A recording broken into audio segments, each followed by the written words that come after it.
اللهم بارك على محمد وعلى آل محمد كما باركت على إبراهيم وعلى آل إبراهيم إنك حميد مجيد. باب استحباب ركعتين بعد الوضوء. دا باب دے دا مستحب والی بارکی چې مستحب دی 2 رکعاته نفل کول د هر او دس کولو نه پس چې ورته تحیت الوضوء وای. دا 2 رکعاته چې مسلمان او دسو کی او کی نو دا مستحب دی او مستحب په حق له خدا خبره اول زده شوی دا چې مستحب د حب نه دی،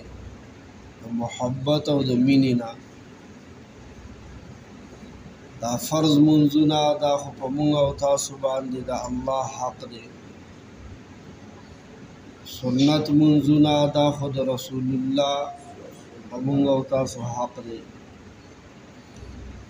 خدا مستحب او نفلونه دیتا زیاتی و اضافی وی کنه. دا اضافی الله سره د محبت اظهار دی. په دې باندې بنده د الله پاک محبوب جوړیږي. او مخکې خبره خلاصه کړې ده چې بنده د الله محبوب کله جوړ شي بیا د جبرائیل محبوب شي،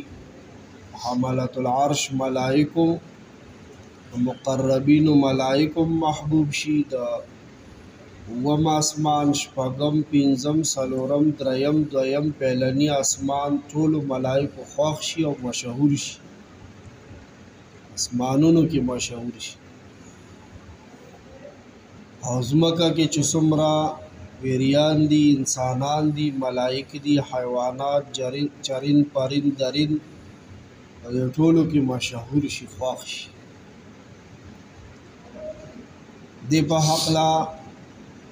1146 نمبر حدیث مبارک دی. الحمدللہ 1146 عن ابی هریرة رضی اللہ عنہ، مشہور صحابی دی ابو هریرہ رضی اللہ عنہ، اللہ دی ترازی شي. زمونږ د طرف او د ټول امت د طرف دی ول الله بهترینی بدلی ورکړي. ابو هریره صاحب نے روایت ته ان رسول الله صلی الله علیه وسلم قال لبلال، رسول الله صلی الله علیه وسلم یو موقع کې بلال رضی الله عنه ته فرمایل، یا بلال، اے بلال، اے بلال رضی اللہ عنہ، حدثنی، نن ہما تلک بیان کا راتو خایا، بارجع عمل عملته فی الاسلام، ستا آغا یو عمل چې په مسلمانۍ او په اسلام کې دی کړی او ستا ورپورې ډېر زړه تړلی چې په دې عمل به مال الله پاک ثواب راکړي.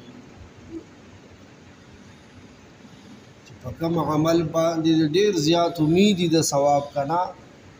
او په اسلام کې تا کړی په دې مسلمانۍ حالت کې، هغه خو راته لږ بیان. د هر انسان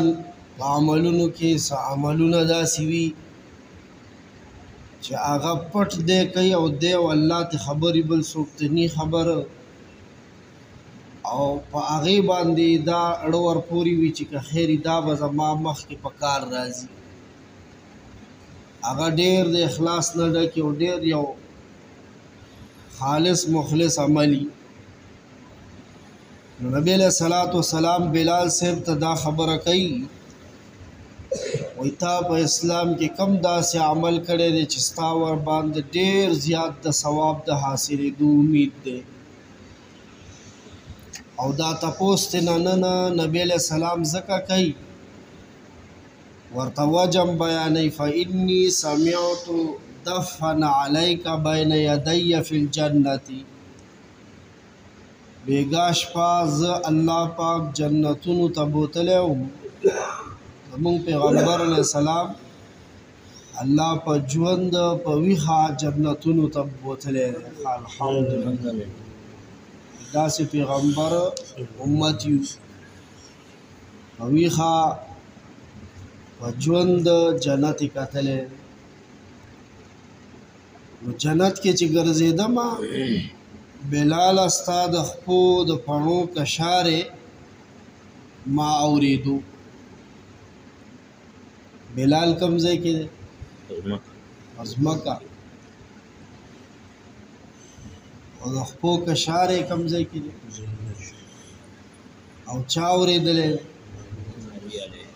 او څوک خبر ورکوي چې ما ستا د خپو کشارې واورېدو چېرته دروغ ویلي دي هغه شخصیت رسول الله صلی الله علیه وسلم صادق مصدوق پیغمبر صلی الله علیه وسلم فرمایلی دي وی ما ستا د پڼو کشارې په جنت کې اورېدو بلال سے پزمکه دی او د خپو کشارې بره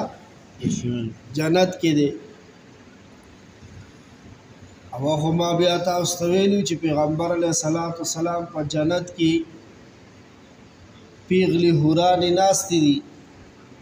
نو رسول الله صلی الله علیه وسلم یې چې ولیدو دې حورانو یوه حوره ورته رانږدې شوه د الله پیغمبره ته به ما په خپل امت کې چاله ورکې چا سره به مې نکاح کې فلاني سره بلې وویل چا یو شوخي کوونکې حوره ده شوخي کوونکې حوره ده هغه وایي ما به چاله ورکې وایي تا به بلال صاحب له ورکو نو هغه داسې لږه راغونډه شوه خجله غونته شوه په خپلو ملګرو کې داسې لږ ځان ورته پیکه ښکاره شو چا خو د رنګ نه څه دی رنګ یې تور دی د حبشو دی د افریقې دی نبی علیه الصلاة والسلام ورته فرمایي وایي ته خو دا وې خدا خو ما دلته دا خبره وکړه زه چې لاړ شم تېنه به تپوس هم کوم چې تا کوي هم که نه چې تا کوي هم او که نه تا ته غاړه ږدي هم که نه او بیا وایي د بلال صاحب دا سواد او توروالی چې دی دا ظاهري دی دننه د هغه پړه کې د ایمان شمع او ډیوه او نور بل دی هغه رڼا چې کله راښکاره شي دا توروالی به پاتې نه شي دا ظاهري دی او د هغه دا توروالی به الله راغونډ کي جمع به کي او حورو له به تېنه خالونه ووایي نو د حورو سپینوالی او حسن به ورسره نور هم دوباله شي بلال صاحب ډېر اوچت مقام دی په ژوند چې وله نبی علیه السلام کوم پروټوکول او عزت ورکړی وه خو تاسو ته معلومه دی د امیه غلامو بلال رضی الله عنه هغه به ورته د ویښتو کې د حبشو د افریقې د خلکو دا ویښته خو ګالګوتي دي که نه ویښتو کې به ورته لاس واچول او ځان پسې به یې راښکو ذلیلولو به یې رسوا کولو به یې دردولو به یې تکلیف کولو به خپل ګزارونه سکونه لتې سپېړې کاڼي کودري سمه چې ګوتو له ورله په هغې به یې ویشتو بې دردۍ سره ورسره به ده ښه خواري وکړه ځان به یې پستلی کړو بیا به یې داسې تازه دم کافر ته حواله کړو چې شا به وسته چې هغه به پستلی شو بیا به یې بل دما کافر ته حواله کړو هغه بیا په تودو شګو سملول په غرمو کې ویل خو ډېر آسان دی او پکي لاندې سهار کې هم پکې لګولی دی بغیر پکي هم ګزاره نه کېږي اورېدل خو ډېر آسان دی خدای داسې ازمیښت د مسلمانۍ په حقله په موږ نه راولي ګینې هر سبب ورته پرېږدي. الله دې زموږ حفاظت وکړي او بهترې بدلې دې بلال صاحب له الله ورکړي. غټ کاڼې ورته په سینه کېږي، زبرګي کوي، یا مرشه دې حالت کې یا د رسول الله نه ووړه صلی الله علیه وسلم. نعوذ بالله. وی احد دې ټکي کافرو له ډېر زور ورکول. احد معنا څه ده پوهېږي؟ یو نه که مخکې مې هم درته ویلي دي، خو دا هر لحاظ سره ایک یو، هر لحاظ سره ایک یو. دا د عقیدې خبرې دي، دا لږې په قولو دماغ واورئ، دې ته وده کېږئ مه. دا ډېره هم مجلسونه په تاسو الله فضل کړی دی. الله دې زموږ د مرګونو نه بعد هم دا سلسلې قایمې او دایمې وساتي. دې بې قدري مه کوئ، دې ته په کم نظر مه ګورئ، دې جولۍ ته وګورئ د خدای خاطر. دې کې دین زده کېږي، دې کې د ایمان والاو تذکره کېږي،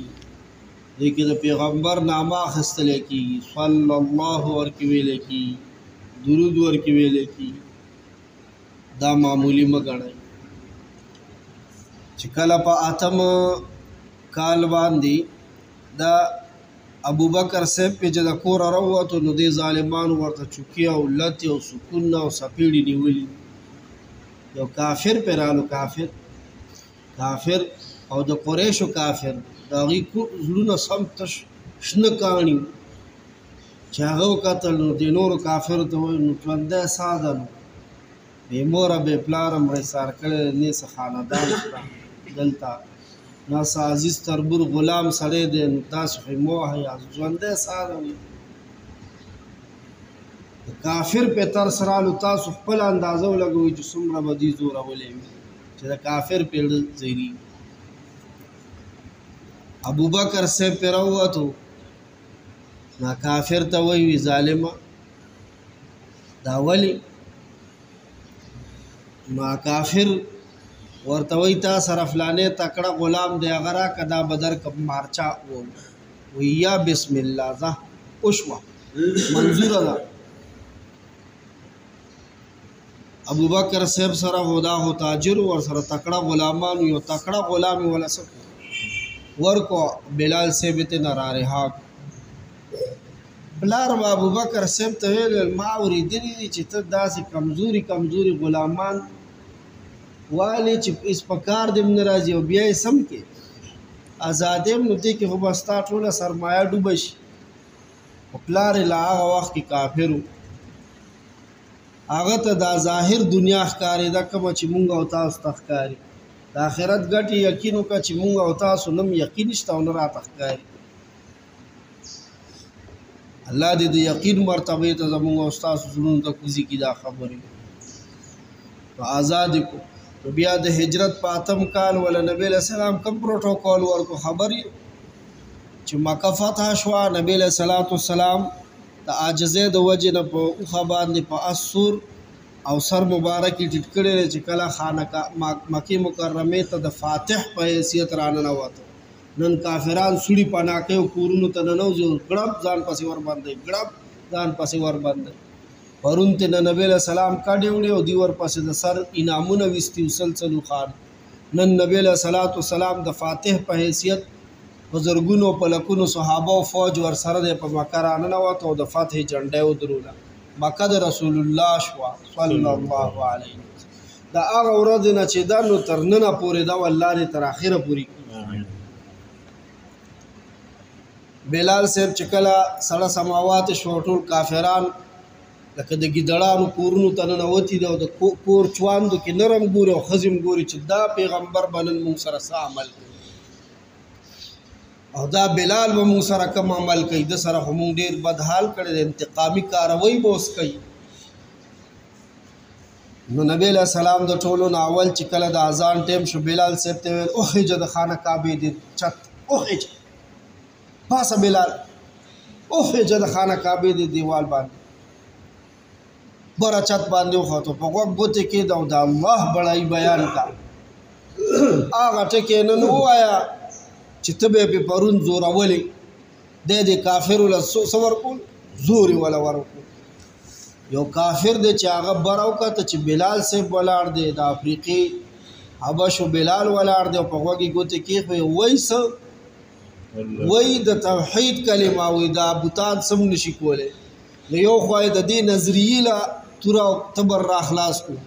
او بل خوا ختلی څوک دی هغه شخصیت چې دې ته هېڅ هم نه ښکاري نو هغه کافر وایي شکر دی چې د دې ورځې لیدو نه مخکې زما پلار مړ شوی دی چې هغه دا ورځونه لیده چې یو غلام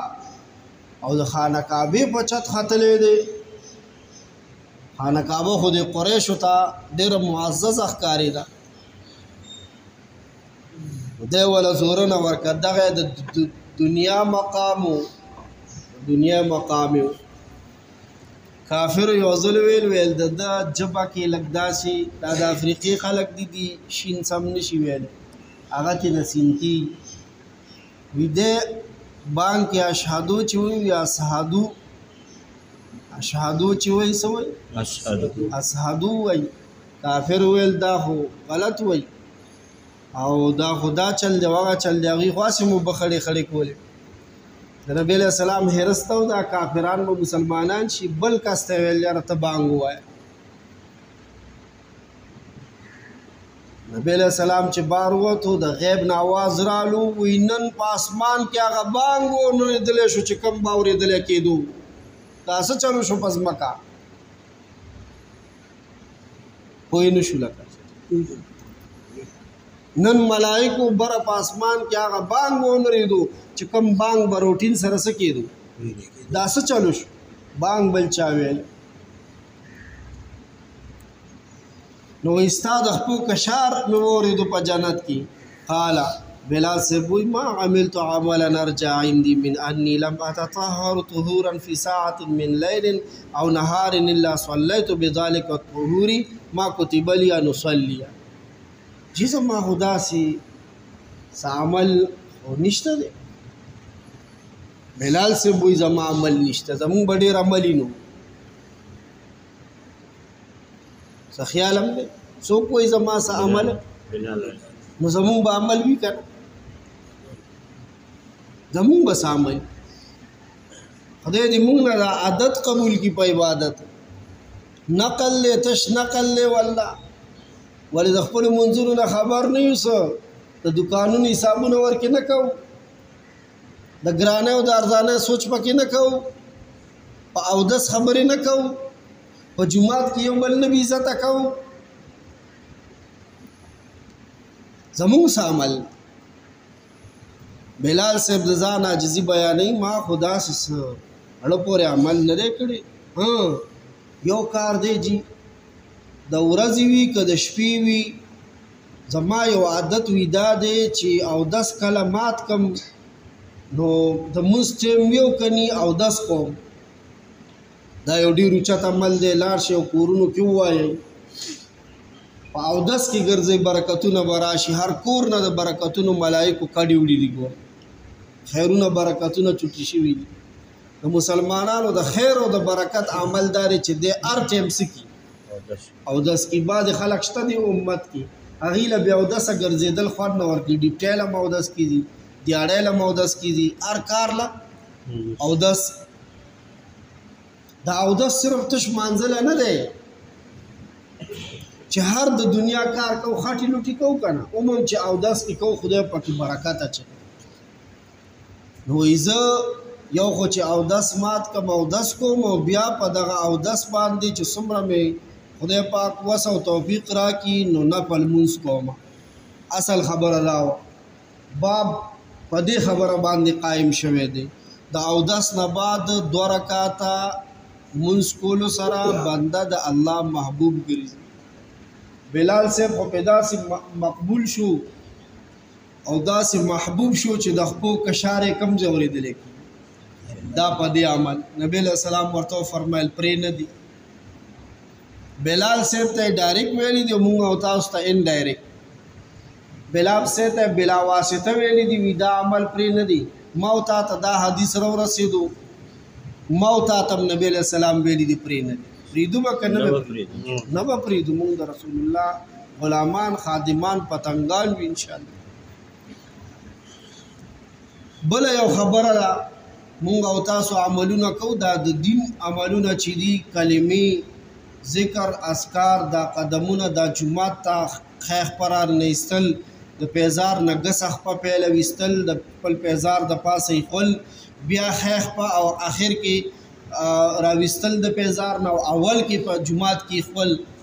دا مونږ ته واړه عملونه ښکاري. قسم دې په دې یو عمل باندې د سلو شهیدانو د اجر برابر اجر الله ورکړي د فتنې او د فساد په دې دور. جمعات کې ناسته دا اوسنۍ ناسته دا عمل مونږ او تاسو ته سخت کوي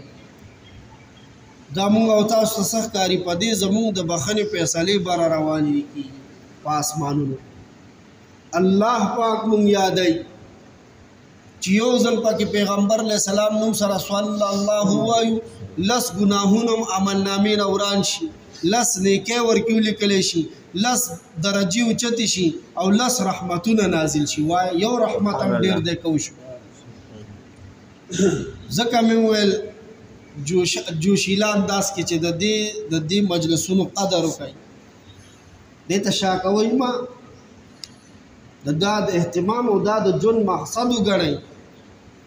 د روټۍ شکور ته موږ څومره اهتمام سره کینو چای او پیالې ته څومره اهتمام سره کینو که نور څه نشو کولی دغه عمره اهتمام دې مجلس لول د دې قدر او دا سوال وکړو چې خدایه زمونږ د مرګونو نه بعد هم دا سلسلې قایم او دائم وساتي. بعضې کارونه داسې په کولو کې پې نه باخ لګي نه ټایم لګي او ډېر سړی په بره اسمانونو کې مشهورېږي او عملنامو کې ډېر خیر لیکلی کېږي. لکه تېره ورځ مې یو حدیث وکتو دو مسلمانان خپلو کې میلو شي وایي دې دواړو باندې اویا رحمته نازلېږي. څوک وایي چې څوک سلام پیله وکړي او د سلام په وخت کې د مخکې ورور ته لږه د بشرت خندروی کړي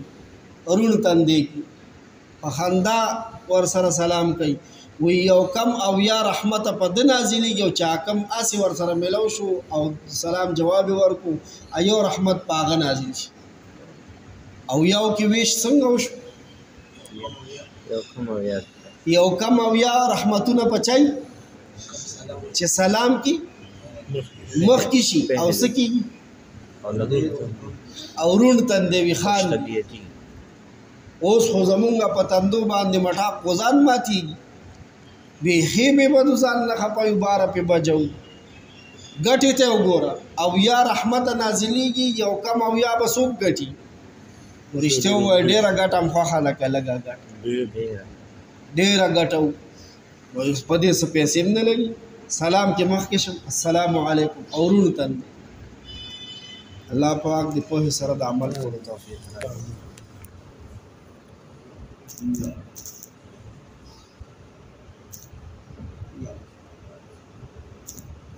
صلی الله